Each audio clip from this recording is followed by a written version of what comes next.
Oh, where are you from? No, where are you really from? Being not Chinese enough for the Chinese kids, Right. but also not like American enough for a lot of the Americans, like the white Americans.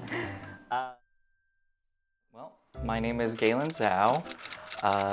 I am actually originally from Michigan, and 我的中文名字是赵梦瑶. Currently, I guess I'm just an artist now.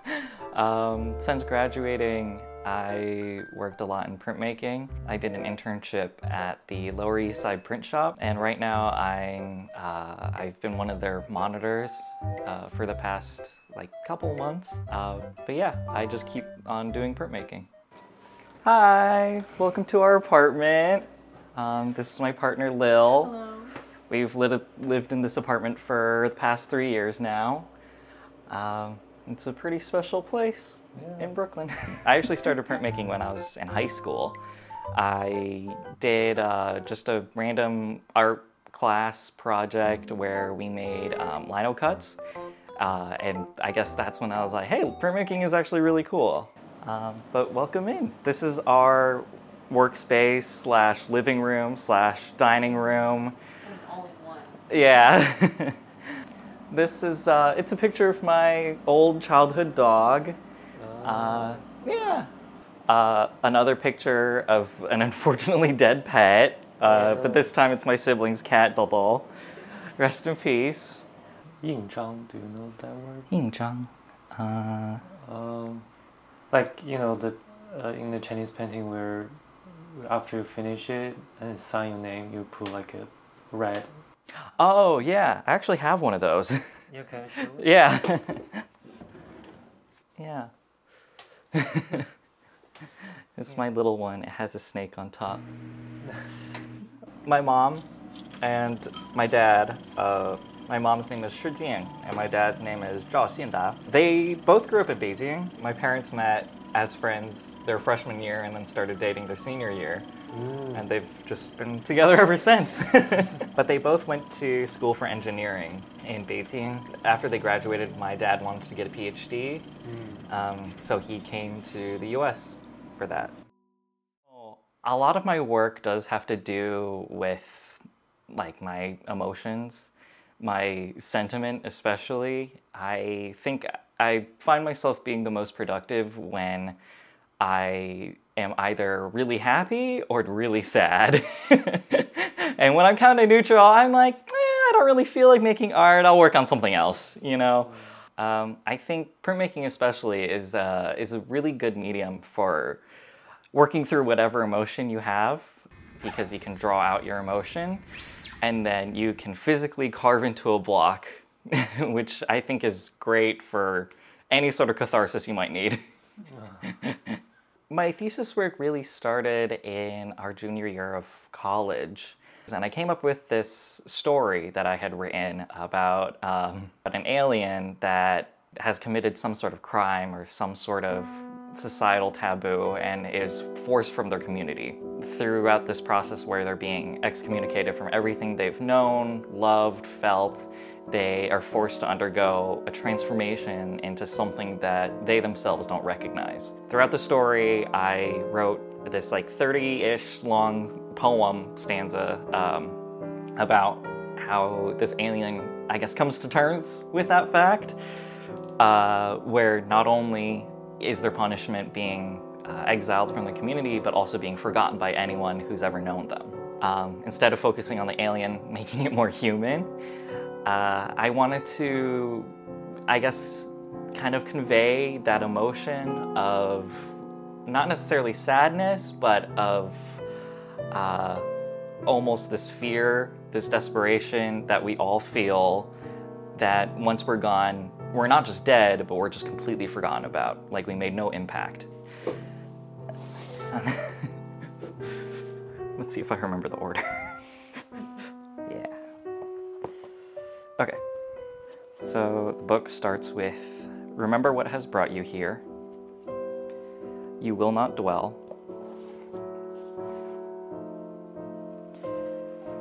Regret that you may hold is futile. It will not heal. The worst is yet to come. Trust that you will be forgotten.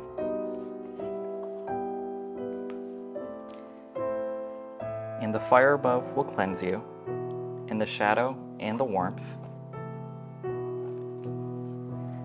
They will hate you and what you have done. You will rot where the ground consumes and relinquishes filth. Yay!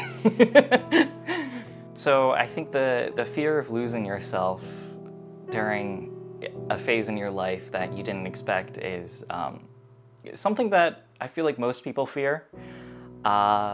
Forcing yourself to change in a way that doesn't feel like yourself in order to satisfy some community that you're a part of, or some society that you're a part of, or just even to hopefully fix something within yourself. But in the end, it doesn't help you, it just turns you into someone you don't even recognize. Well, when I was younger, I was, obviously Chinese, but I grew up in a town that now has a lot more diversity. But when I was growing up, it didn't have that much diversity. I was maybe one of 2 Chinese kids in my class, and it was difficult to fit in. You kind of have to either be really proud of who you are, which is difficult as a kid, or you just kind of conform yourself to whatever is most popular. So for me, that was my absolute reluctance to learning Chinese, which my parents did make me learn. And I remember hating it as a kid, not because I hated the language itself, but because it made me even more different from the other kids. That was a change that, I wish I didn't have to go through as a kid, where I just kind of turned away entirely from my cultural identity and tried to be more like the people around me instead. I had friends, but none of them could relate to me in that context, in the cultural context. And sometimes it did feel kind of othering, that I, didn't have the same traditions that a lot of my white American classmates had. And instead I had my own Chinese American traditions that I couldn't really share. And if I did, people would either, hopefully they would react with curiosity and ask me more, but a lot of the times they'd just be like, oh, that's weird. Or a lot of foods that I really loved that I also couldn't share, or I couldn't even bring to lunch because people would be like, ew, what's that? And that was difficult sometimes. And sometimes I did think, hey, if I were in China, I don't think any of my classmates would point to my lunch and go, ew, that's weird. I think most people would just like, okay, yeah, I know what that is. But at the same time, I am grateful to where I grew up, because otherwise I would be a completely different person. Bring this out. Yay!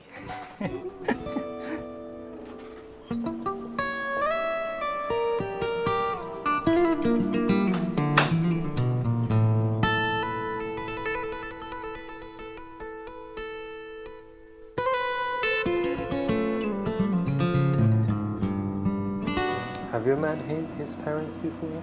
Mm-hmm. Yeah. How's that experience? They're really nice. Yeah. I feel like there's a little bit of a language barrier. Oh. Because Galen's parents, or I guess Galen's mom in particular, has a tendency to just speak to me in Chinese like I can understand. Yeah. He speaks English just fine, but it's really funny because she'll just say something to me, and there's 2 things that'll happen. One, I'll figure it out based on context clues. I know enough, like I know meat and when to set the table. Exactly. And everything. But other times I just look to Galen. Yeah. But she's a wonderful woman. Yeah, and I've met Lil's parents as well. Yeah. And they're awesome. They're great. We're lucky to both come from cultures that eat decent food. Yep. Because my family's Italian. Oh. Yeah. So we make noodles and pasta. Yep. What was your Chinese name? Oh, 赵梦瑶. Meng Yao. Mm-hmm. Do your mom ever call your name like that? No. Well, sometimes she says yao yao. No. But more often, my family nickname is Jiaobao. Your pronunciation is like so good. Thank you. Like the audience probably just going to assume you're pretending you don't know. Yeah. Thank you. Yeah, and it has kind of like those Beijing accent. Yeah, my parents are from Beijing, so yeah. I also had to go to Chinese school every Sunday, and that helped me kind of integrate more into the community. But as I said before, when I was younger, I was pretty resistant to that. So I think, a lot of times I did kind of find myself being not Chinese enough for the Chinese kids, Right. but also not like American enough for a lot of the Americans, like the white Americans. When I was in high school later on, there were more and more Chinese immigrants coming in. So there were a lot of communities where people who are first-generation immigrants, they were able to form their own communities within the school, within the community itself. Right. But since I could only understand Chinese and I can speak it, but not to that fluently, yeah, and I didn't really know slang or I didn't really know anything. All that I knew was what my parents knew. So that was difficult. I never really got, I guess, integrated within those groups. So I did find myself feeling more, I guess, American. Like my tastes were more American. My appearance was way more American. All my friends, like none of them were the same as me, really. So yeah, I guess now though that I've moved to like such a big city like this, it kind of Nobody cares. Like nobody cares, Yeah. which is like really nice. And there's so many people like me that I'm like in a good way not unique. And that, like I'm like, oh yeah, there's so many. Yeah, I don't have to worry about that. Yeah, because I go to high school in California. Oh yeah. I come to US like 15 years old. Wow. Yeah. And I went first here. I barely speak any English, Yeah. and I kind of just always on the side. Oh, yeah. Oh man. Yeah, but for me, I'm pretty shy, so it's really hard for me to fit into the. I think high school is just a bad time in general. Say, it's bad for everyone. Bad for everyone. If it was good for you, something wrong with you. No, just kidding. Maybe you're the bully. Yeah, you're. You're the reason everyone else is Yeah. Do you have some moments that you feel like, oh, I'm American, what are you talking about? Like, Yeah, I think, growing up, there were so many moments like that where, I mean, even if people were genuinely trying to ask, sometimes I felt offended because I felt like I wasn't American enough for them. And I was automatically just like, I guess, different from the group when, of course, I was a kid. I didn't want to be different from the group. I wanted to be the same as everyone else. right. I think now, if I were asked a question, I don't think I would be as, like, worried about it, maybe. Depends on the question. Depends on the question. Like, oh, where are you from? No, where are you really from? It's like, okay, you can ask that in a more respectful way.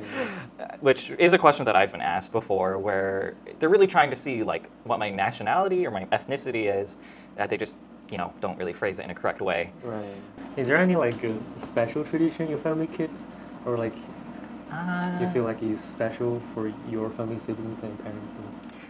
I think there's a couple of things. It's like for Chinese New Year, we typically have like a really nice dinner. Right. You have this red pocket. Exactly. Yeah, that's the important stuff. Yeah. We get the hongbao. We get. We typically make jiaozi. We make like a whole so many dishes. They're all good. They're all good. So you have been experienced that. Yeah. In fact, we went back to Michigan for Chinese New Year. Yeah. And we did like a thing in the mall. Oh yeah. The Chinese Association held like a big party thing, and Galen and I did face painting. For free, and it was a lot of fun, but a lot of work. a lot of work. And the entire time I had to speak Chinese, which was great practice, I will say.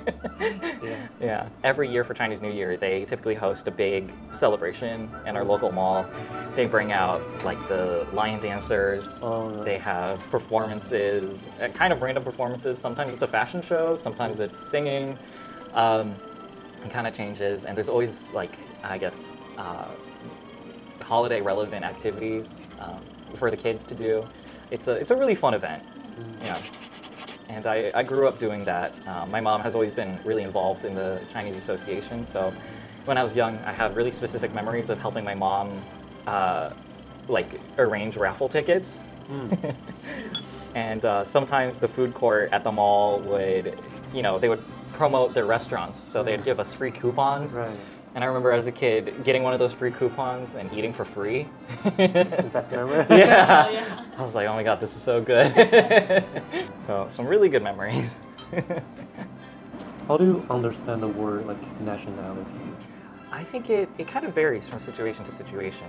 I guess the official definition is where you're, I guess, not necessarily the ethnicity that you're a part of, but the country that you were a part of, or that you're currently a part of. So my nationality is that I'm American, because I was born and raised in America. But my ethnicity is Chinese. Right. No. Really interesting. Yeah. I feel like the first maybe 10 years of your life is it decided who you are. Yeah. Do you ever like been to China? Yeah, I have a couple of times. Actually, more than a couple times. When I was really young, I used to go back every year. Oh, really? Yeah, which I don't really remember much of, but I think we stopped going every year when I was about like 4-ish. Oh, that's really young. Yeah, really young. So yeah, I really don't remember that much. I do remember how awful the plane ride is. Yeah, definitely. For 3 years old. Yeah, Oh I would. I was actually the best out of my siblings because my oldest sibling, sorry to expose you, Ashley, has severe motion sickness. So every time she would vomit, every single time. that'd be tough. So at least I never really threw up. I would just get nosebleeds. So my parents would have to deal with one kid who's throwing up, one kid who has nosebleeds. But the most recent time I went back was when I was 11. So I remember that trip pretty well. And I got to see my extended family, my 姥姥姥爷 and my 爷爷奶奶. Unfortunately, they're all passed now. So hopefully we can go back soon. I think my family is planning to, maybe in the next year or two, take a trip back. I remember it being really hot. Yeah, Beijing is so hot. Yeah, really hot. As we go, we'll go in the winter. Yeah. I remember all the ice cream I ate. I don't know really what it was called, but it was like something like 绿舌头. Like it was like Oh, 绿舌头. Yeah. I really loved that, and they don't have that in the United States, of course. But I remember really loving that. Yeah, it's really chewy at the same time. Yeah. I have a distinct memory of eating that on a bus, and having like it's so crowded. I'm like pressed up against my parents, and on either side of us are 2 old men with their shirts up like this. I remember thinking, that's really weird. Yeah, it's too hot. Yeah, it's too hot. But we also went to a bunch of different places. We went to Gugong, we went to Changcheng, we went to, and we really got to explore Beijing. I think my parents were happy as well to be able to see what's changed, but also like what's the same. If my family were to go back and visit, I think it would be really cool. A dear pet of ours has passed. I have a couple others as well. The fear that I was conveying does, of course, come a bit from my experiences in the past. I think there's a very strong emotion you feel when you realize that you're different from one another. I think it's an innate like want of humans to want to fit in. And I think when you realize that you really don't fit in, it can be very scary. And I think there's a fear that people won't even realize that you've left or that you were there in the first place. I think it's a pretty common fear, especially when you're younger, when you're really trying to find out who you are and what path you'll lead as an adult. Okay, today's new print, Dodo. Yeah, Dodo. So Dodo is made up of 5 layers. Oh. So we have first layer, which is white. Then so you can overlay colors. yeah. So for Dodo, we have, this is one of the practice runs I have. I always have a piece of printer paper, newsprint as a proof. That way I know exactly what needs to be fixed, what needs more ink, what needs less ink, etc. But today I'll just show the line layer. Right here, draw it in a line. Okay, eraser. There's not a really specific pattern you need to ink up.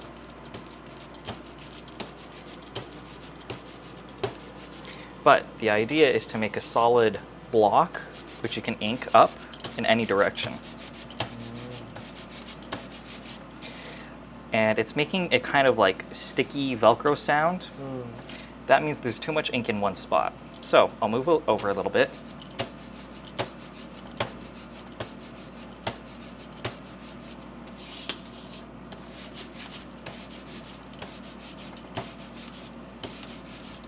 After 4 rolls, I like to pick up, and then with the momentum, it'll spin. That way, I can make sure that the ink is being evenly distributed. Okay, now we have it nice and inked. The difficulty with lino blocks is sometimes if you over ink, it'll just flood the entire thing. So you just have to be careful when you're inking. Just really pay attention to where the ink is landing.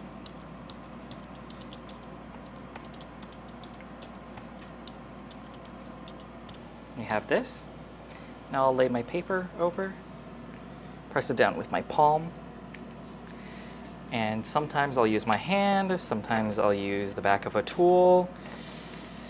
It depends on how detailed the print is. I know the face is around here, so I'll use the back of this to get the face. While you're doing this though, just be careful not to tear your paper, because I've done that many times. Then you slowly peel, looks good, continue to peel, and here we go. Whoa. Can I have this? Of course, yeah! Yeah, that's so cool. Yeah.